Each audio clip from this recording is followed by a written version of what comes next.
Hey guys, what's up? It's Vin Dietz, and here I am with my annual series of my top 10 figures of the year video. And this year is 2024, but when you're looking at the screen right now, you might be thinking, Finn, those are definitely more than 10 figures. Yes, I know, because these are not the top 10 figures of the year. These are my honorable mentions. Even my little minifigure Mr. Freeze down there. We got plenty of representation. We got Marvel Legends. We got Jada, SH Figuarts, and there were so many good figures that released this year.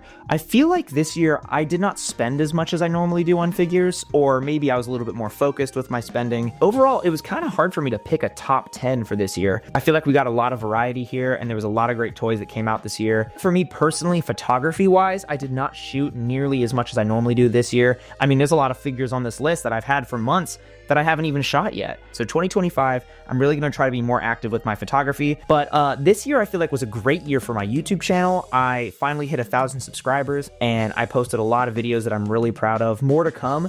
This is my top 10 figures of the year video, but if you're into movies, in a month or two, I will be uploading my top films of 2024, so look for that video here. With all that being said, let's get into the number 10 spot.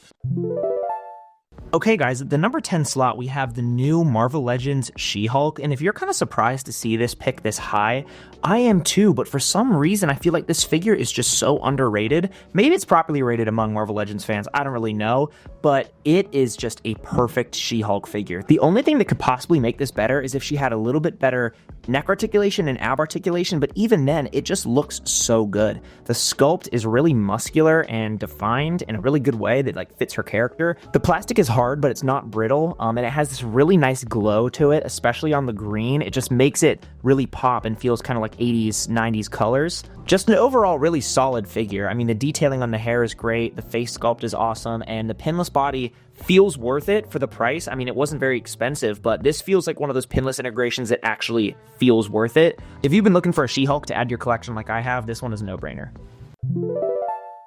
At number 9, we have Bison from the Jada Toys Street Fighter line. This was actually a gift from a dear, dear friend of mine, Alex Richardson. Thank you so much, Alex. I absolutely love this figure. I've been looking at picking him up for a while, and then Alex surprised me with this for my birthday, and I could not put it down for a week at least. It did not leave my desk. This level of detailing, sculpt, articulation, and this fabric posable cape being at like a $20-$25 retail price is unheard of. The fact that Jada could put this at that price point is just bonkers to me, and shows that Hasbro with Black Series, Marvel Legends, and then McFarlane have like a lot of catching up to do, because if you are a really big Street Fighter fan, this is pretty much perfect. I'm not super into the video games, but I played them a lot as a kid, and I really like the character designs, and this guy is just awesome. He's so cool. He goes great with the Ryu and Chun-Li. He's just so easy to get in a good pose and look cool. I definitely want to pick up more Street Fighter figures from Jada after having messed around with this and the Chun-Li, because they are awesome.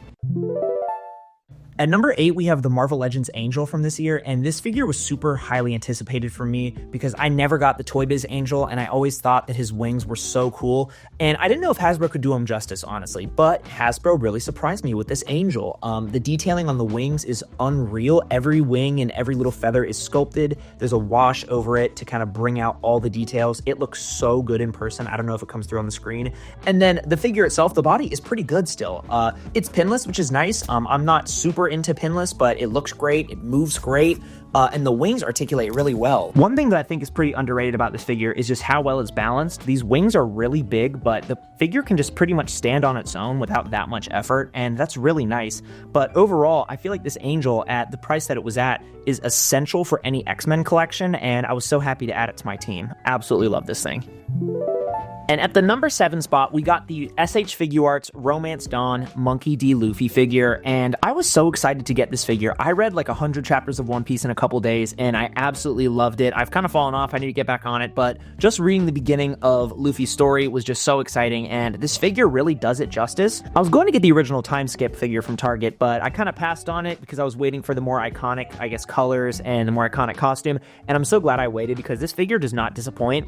Not only is he really well well articulated, and I actually like how he poses better than the other one, but his accessories are awesome. I mean, coming with multiple face plates, the straw hat, coming with like a little meat on a bone is just so awesome, and he's so expressive, he's so fun to pose around, the paint apps are great, just a really solid figure for 35 bucks. These entryway SH figure arts you can find at like Target and Walmart are the best value you can get for a figure right now, I guess at the retail market, because you get so much for what you pay for, and it's pretty incredible. I absolutely love this figure, and can't wait to shoot it soon.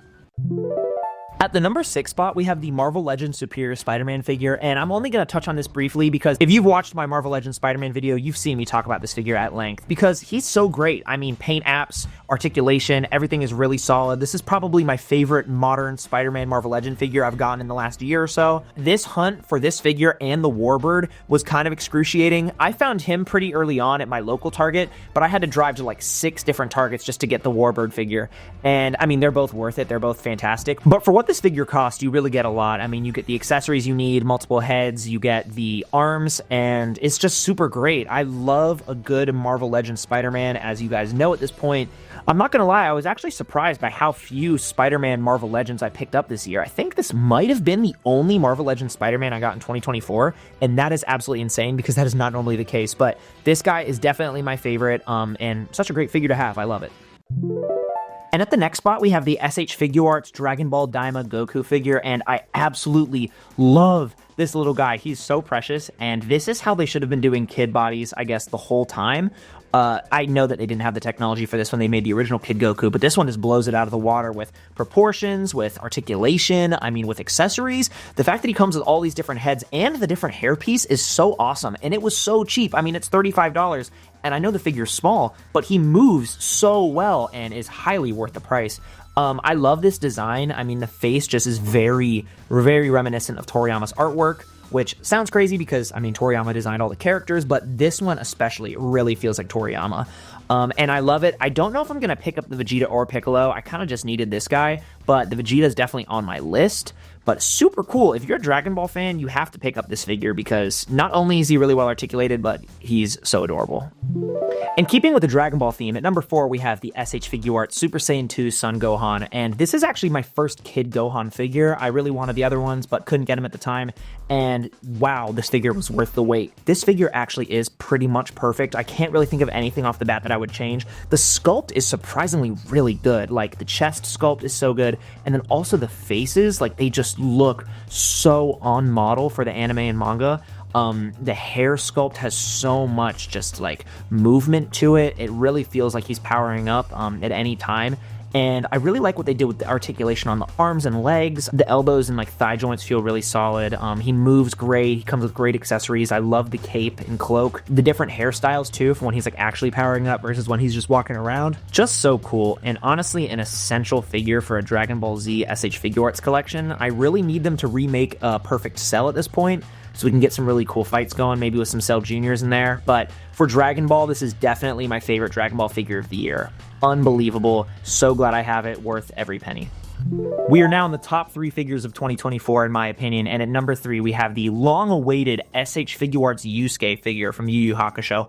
This figure is so sick, and every year I feel like SH Figuarts just gets better and better with their articulation and just how solid the figures feel, because this guy just feels like flawless. Like, when you're posing him, there's not really poses that you're really trying to get him to do that you can't do, and it does not sacrifice any bit of sculpting whatsoever. I mean, these pants look real with this nice little tie in the middle. Everything looks exactly how it should based on the manga and anime. The hair detailing is so crazy. Like, these little prongs of his hair are really thin, but they don't feel like they're just going to pop off. Same with the ones in the front.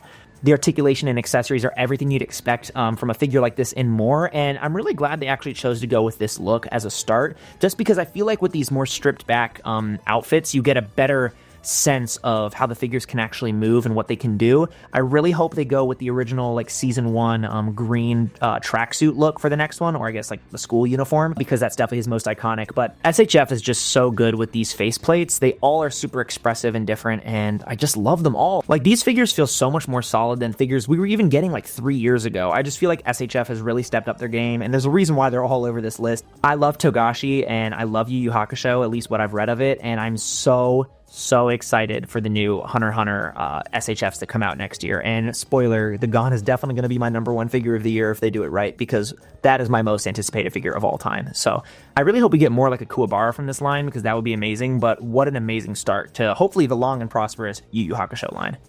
And at number 2, we have the Mafex Bane. This is the only Mafex figure that's going to make my list this year, which is kind of crazy because I feel like there's always multiple every year. But this figure is worth multiple Mafexes to me. This is the Bane that I've always dreamed of, that I've always wanted. Ever since I saw the DC Universe Classics Build-A-Figure, or I guess Collect and Connect figure when I was like 10, this has been the Bane that I've wanted. It's huge, but it's not so big like that old DC Universe Classics one that it like absolutely towers over your figures. It's a really nice, balanced build.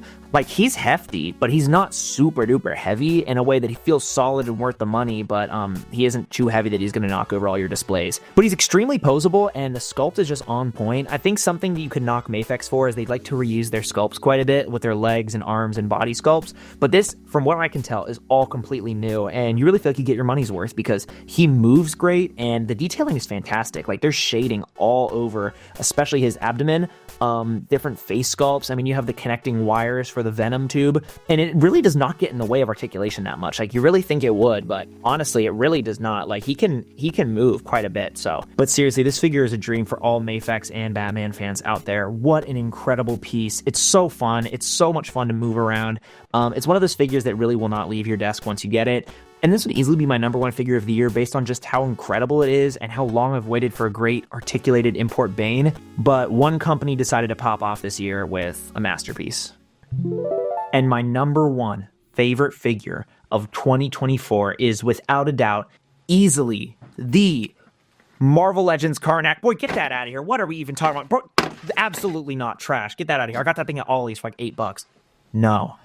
My favorite figure of 2024 is the Revoltech Agent Venom. This is not even close. It was not even a competition. I didn't even have to think about it this year. Just like last year with the Revoltech Spider-Man 2.0, this figure blew me away. And I would honestly say it is an absolute perfect piece. Everything from the way that the symbiote is glossy on his shoulder pads to the way that it's a matte finish on the sides right there where it's a little bit more of his cloth showing, to the really spiky legs and all the accessories, the amount of effects that come with this figure.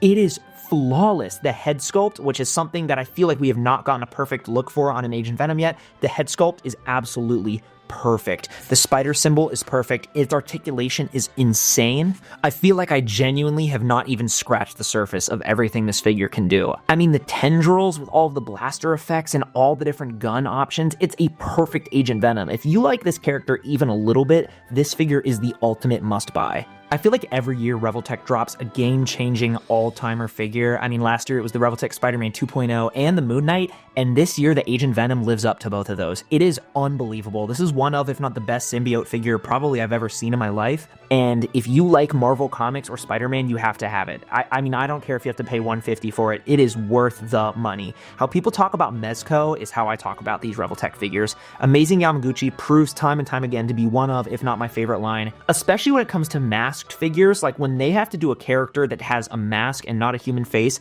they knock it out of the park without fail every single time. I absolutely adore this figure. Could not put it down for most of the year. Did not shoot it as much as I like, but that was just due to me not shooting as much as I'd like this year. And I can't wait to take so many pictures of it in 2025 because it's glorious. I love it, and I could not be more happy with this Revoltech Agent Venom, and I'm so glad it's my number one figure of the year. And here they all are together, my top 10 figures of 2024. Even though I feel like I didn't collect as much or shoot as much this year, it was still a great year for collecting. There are so many great figure lines that are coming out from import and domestic companies. There was never a shortage of stuff to hunt for, cool stuff to buy, and I was just really grateful for that. There's so many cool things that I could finally add to my collection. I've always wanted to get a really cool Luffy, a Yusuke, a Bane, things that I've wanted for so long, I've finally gotten, and I could not be more happy with them. I've had so much fun making art this year, whether it's on my YouTube channel here or on my Instagram, doing toy photography. It's just been so great to create, and I just want to say thank you guys so much for joining me on this journey.